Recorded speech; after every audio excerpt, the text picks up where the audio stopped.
অনেক কথাই বলেছি, যদি কারো মনে একটু কষ্টই যদি লেগে থাকে, সবাই আমাকে নিজের মেয়ে বলে ছোট বোন হিসাবে আমাকে ক্ষমা করে দিবেন।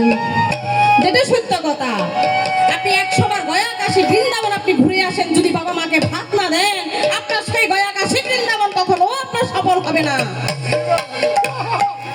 কারণ এই দেহখানা হলো মা বাবার। এই মা বাবার দেহখানা, মা বাবাকে ভজন না করে, মা বাবাকে পূজা না করে, মা বাবার কথা না মেনে আপনি যদি যতই কিন্তু সাধন ভজন করেন, আপনি যতই কিন্তু ধর্ম কর্ম করেন, কিন্তু ভগবান কখনো ওরে আশা পুরাইবে না। ভগবান কখনো আশা পুরাবে না, ভগবান কখনো আশা পুরাবে না। এই যে গণেশ কার্তিক দুই দুর্গার সন্তান, তাদের দুই ভাইকে সত্য দিয়েছে কে কার আগে এই বিশ্ব ব্রহ্মাণ্ড ঘুরে এসে মা কোলে বসতে পারবে। কিন্তু এক ভাই সেই মনে মনে ভাবলো কি এই বিশ্ব ব্রহ্মাণ্ড হচ্ছে আমার মা, সে তার মায়ের চতুর্দিকে প্রদক্ষিণ করে সেই মায়ের কোলে থেকে বসে গেলেন। আরেক ভাই এসে জিজ্ঞেস করলেন, কি রে ভাই তুই তো, আমি তো এই পৃথিবী ঘুরে এসেছি। আরে পৃথিবী কোথায়? এই পৃথিবীতে হলো আমার মা, আমার মায়ের চারদিক হলো আমার এই বিশ্ব ব্রহ্মাণ্ড।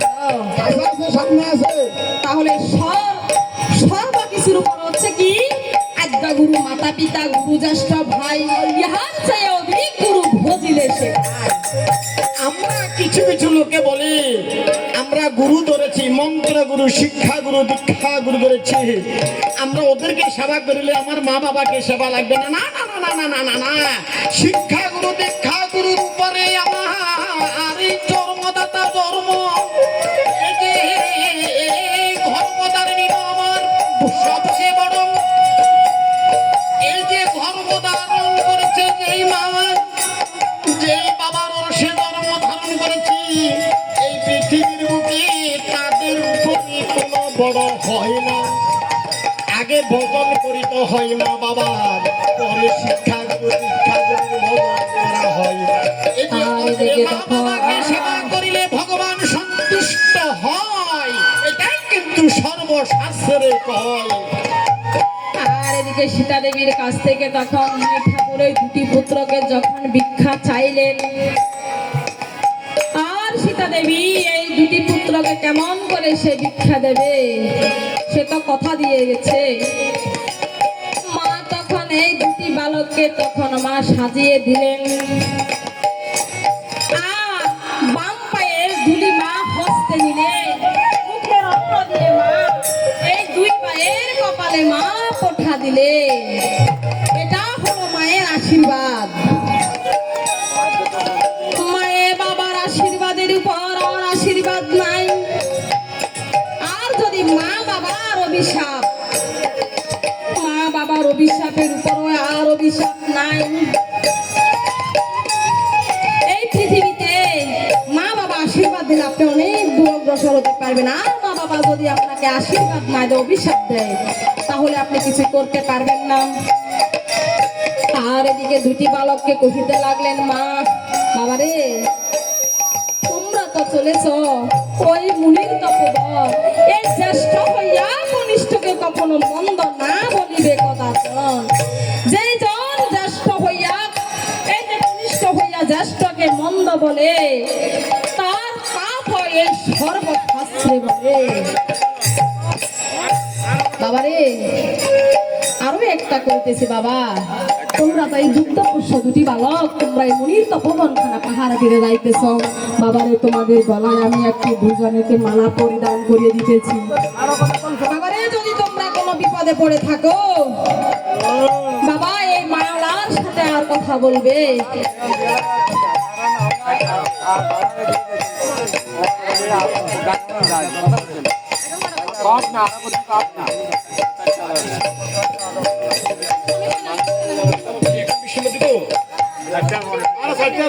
চারটার পরে হরে কৃষ্ণ। এখন আমরা কীর্তন গাইব। চারটার মধ্যে কি বিষ্ণুপদ দিয়ে দিতাম? বিষ্ণুপদ তো দিশা আচ্ছা, আমি আপনাদেরকে সবার কাছ থেকে অনুমতি নিয়ে বলছি, আর এদিকে তখন কি কার্য করলেন? আপনারা তো বলেন 7টার পরে কিন্তু আমাদের কীর্তন শেষ আমরা দিয়ে দিব।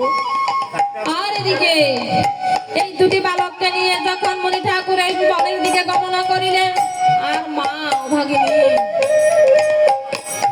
এই পুত্রের দিকে মা এই পন্ত পানের দিকে চেয়ে রইলেন, আর মণি ঠাকুর এই দুটি বালককে নিয়ে চলে যাচ্ছে।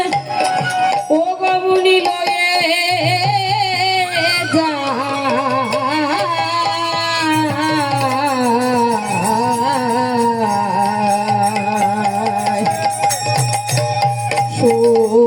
সোনার কমহল দাদু আহারে ও মুনি লয়ে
সোনার কমল জাদু বাতারে মুনি লয়ে যাইবে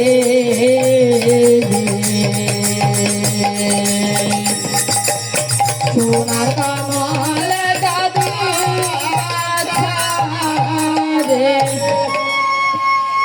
আর এই দুটি বালক কেন মুনি ঠাকুর এই তপবনে উপনীত হলেন। আর এদিকে তখন এই যে উপনীত হলেন, এদিকে চলে যাও, এদিকে চলে যাও। আর এদিকে যখন উপনীত হলেন, আর এই মুনি ঠাকুর দুটি বালককে কহিতে লাগলেন, ওরে দাদু ভাই, তোমরা এই দুই ভাই আমার এই তপবনখানা পাহারা দেবে, আমি ওই চিত্রকূট পর্বতে যাচ্ছি ভগবানকে সাধন করিতে। আর এদিকে লবকুশ বললেন, দাদু ও দাদু, আমার জন্য এই যে আমাদের দুই ভাইয়ের জন্য আমার জন্য দুইখানা ভগবান নিয়ে আসবে তো? আমার জন্য দুখানা ভগবান নিয়ে আসবে। আর এদিকে তখন মুনি ঠাকুর বললেন, ওরে লব ওরে কুশ, আমি তোমাদের দুই ভাইয়ের জন্য আমি 4খানা ভগবান নিয়ে আসবো।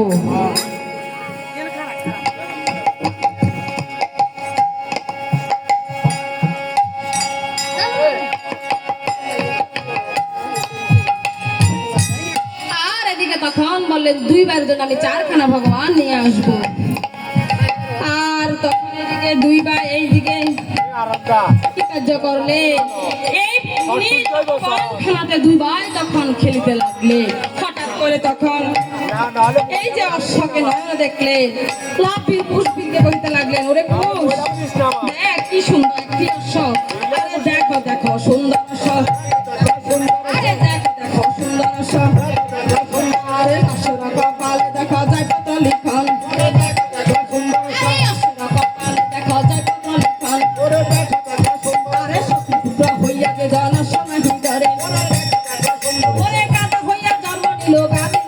ধরে ওরে গাধা হইয়া জন্ম নিবে গাধা ধরে আরে দর্প করে যেই জনস করিবে বন্ধন ওরে মম হাতে করিয়া সে হইবে নিধন ওরে মুনির কাপড় হে দেখো দেখো ওরে মুনির কাপড়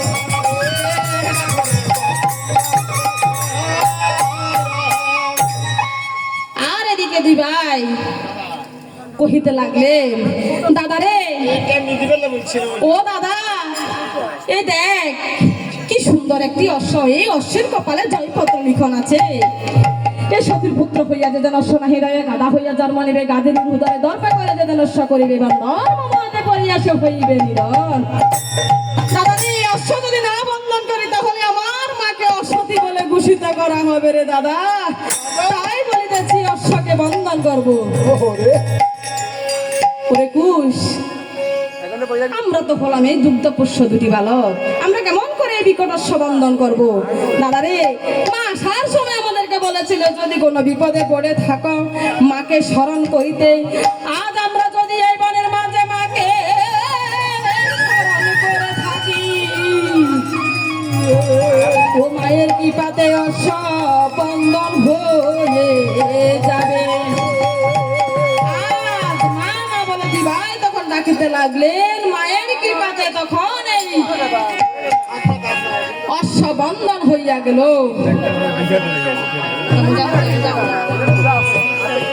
মায়ের কৃপাতে অশ্ব বন্ধন হইয়া গেল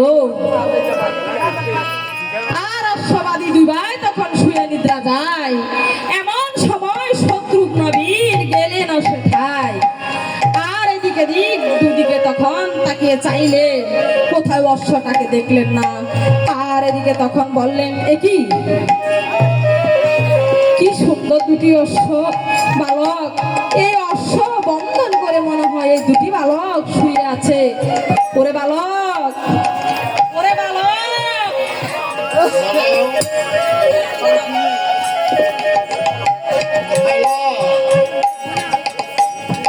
বালকেরা তো ঘুমিয়ে আছে এখন এই জন্য উঠতে বালকের কষ্ট হইতেছে ওরে বালক এই অশ্বটা কে বন্ধন করেছে